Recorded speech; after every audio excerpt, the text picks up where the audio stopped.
안녕하세요. 하비입니다. 아파트에 살지 말아야 한다는 얘기를 지난 시간에 했는데 아파트, 효율성 등으로 점철된 한국 사회에서 또 바뀌어야 할 굉장히 중요한 주제가 있어 가져왔습니다. 그것은 바로 제조업 위주의 산업 구조인데요. 인구 감소에 이어서 경제마저 역성장할지도 모르는 큰 위기에 직면한 한국이 반드시 해내야 할 산업 구조 전환에 대한 이야기 시작합니다. 한국은 제조업 비중이 기형적으로 높은 국가입니다. 기형적이라는 단어를 굳이 쓴 것은 완전히 바뀌어야 될 정도로 심각한 문제라고 강조하고 싶어서였습니다. 전 세계 국가들 중 제조업 규모 순서로 상위 10개국입니다. 제조업 규모 순위에서는 한국이 항상 5위권 내외에 이름을 올리게 되는데 한국 GDP 규모가 13위권에 있는 것으로 봤을 때 얼핏 보면 제조업의 강점을 가진 나라라고 좋게 해석을 할 수도 있어 보입니다. 다만 그것은 조금만 바꿔서 얘기하면 제가 시작하면서 지적했던 대로 기형적으로 제조업 비중이 높은 것이라고도 얘기할 수 있습니다. 중앙일보에 23년 3월에 기고되었던 최병일 교수님의 오피니언입니다. 제조업 강국만으로는 미래를 준비할 수 없다는 얘기인데요. 자세한 내용은 다시 살펴보기로 하고 이 글의 베스트 댓글을 보면 전공이 뭔진 모르겠지만 원인과 결과를 거꾸로 해석한 실수를 저질렀다고 얘기하는 댓글이 추천을 많이 받았습니다. 한국이 제조업 비중이 높은 게 아니라 선진국들 제조업이 쇠퇴해버렸다는 의견이죠. 정말 그럴까요?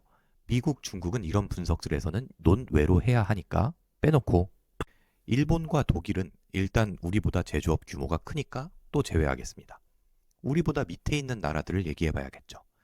이탈리아는 경제 규모 8위로 우리나라보다 경제 상황이 좋지 않다고 보기는 어려워 보입니다. 모든 국가가 경제에 약점, 문제점이 있을 텐데 2011년 이코노미스트의 칼럼에서는 기업의 가족 소유 구조, 조세 회피, 낮은 생산성과 경쟁력, 그리고 거대한 지하 경제 규모를 고쳐야 할 점으로 얘기했는데요. 우리나라를 얘기한 게 아닙니다. 이어서 프랑스의 경우 GDP 순위 7위로 지금 독일보다 유럽에서 더 많이 성장할 수 있는 나라라는 기사가 바로 며칠 전에 나왔을 정도이니 별로 문제가 없어 보입니다. 영국은 GDP 순위 6위로 우리나라 2배 정도의 규모를 자랑하고 있고 제조업이 몰락했다고는 하지만 금융업을 비롯한 서비스업이 굉장하게 발달한 국가로 우리나라가 걱정할 수준은 아닌 것 같습니다.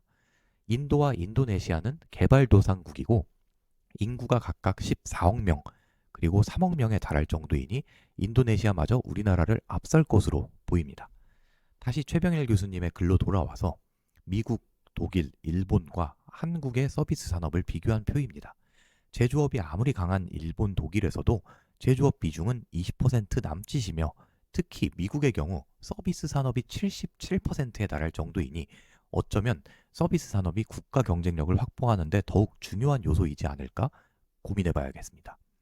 그도 그럴 것이 과거 1차 산업에 속하는 농업에서 산업혁명을 거쳐 2차 산업이 발전했었는데 다시 1950년대부터 70년대를 지나오면서부터는 3차 산업이 대두되면서 생산력 자체보다는 기술의 발달이 중요해진 것은 우리 모두가 아는 사실입니다. 미국에서는 3차 산업혁명 시기 혹은 그 이후 1990년대에 기술 발전과 함께 성장한 기업들이 현재의 미국을 대변하고 있습니다.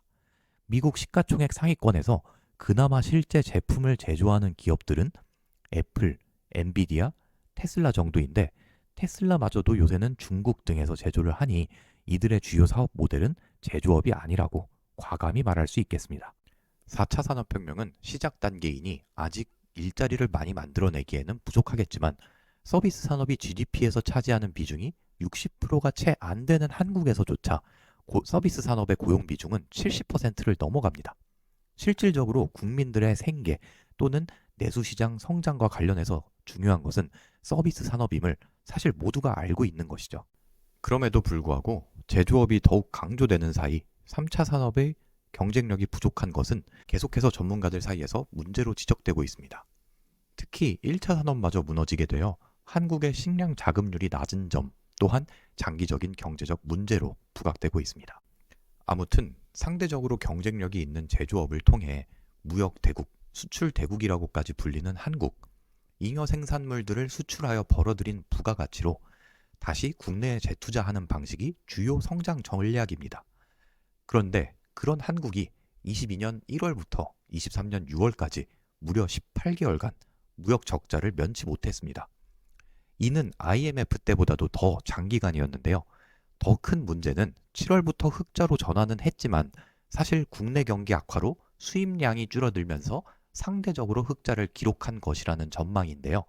게다가 중국의 기술력이 발전함에 따라 한국 제품을 수입하기보다는 오히려 한국 제품과 경쟁을 하기 시작했는데 이것은 단기적인 현상이 아니라 앞으로 한국의 대중국 수출량은 늘어날 가능성이 매우 적어 무역 수지는 언제든 다시 적자로 돌아설 수 있다는 것입니다. 우리와 비슷한 사례로 독일이 있습니다. 독일은 국내 총생산 대비 무역 의존도가 무려 90%에 육박한다는데요. 무역 강국이라고 자부하는 한국도 81%에 달하는데 같은 기간 독일도 중국으로의 수출량이 크게 줄었고 유럽 내 경제 성장률 1위 자리를 프랑스에 내주게 된 것을 보면 우리와 매우 비슷한 상황으로 보입니다. 흔히들 제조업, 건설업 등의 실물 경제에 속하는 것들이 실제로 경제가 돌아가고 일자리를 만들어내면서 경제 발전을 이룩하니 그래도 제조업을 더 투자해야 한다고 말합니다. 다만 일자리가 아니라 직업이 사라진다 편에서 얘기했듯 효율성을 강조하는 제조업 특성상 인건비는 계속해서 줄여나가야 하는 과제입니다.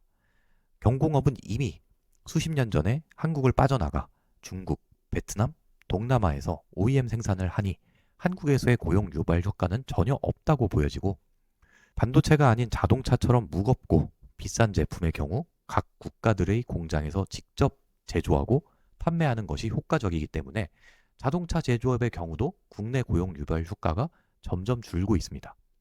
또한 국내 대다수 제조기업들은 모두 지방에 위치해 있는데 한국 청년들 사이에서 생산직, 현장직 기피 현상은 굉장히 오래되었습니다. 일자리가 있어도 일할 사람들이 없다는 현실인 거죠.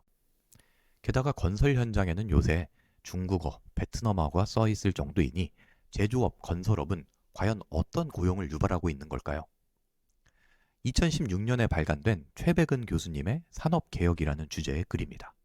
자산가치 상승에 의한 소비 효과는 거의 사라졌다고 표현하면서 부채주도 성장 방식의 효과가 점점 줄어들고 있으니 제조업 기반의 성장 공식을 답습하지 말 것을 요구하고 있습니다. 현재 우리의 정책 방향은 어디를 향하고 있나요?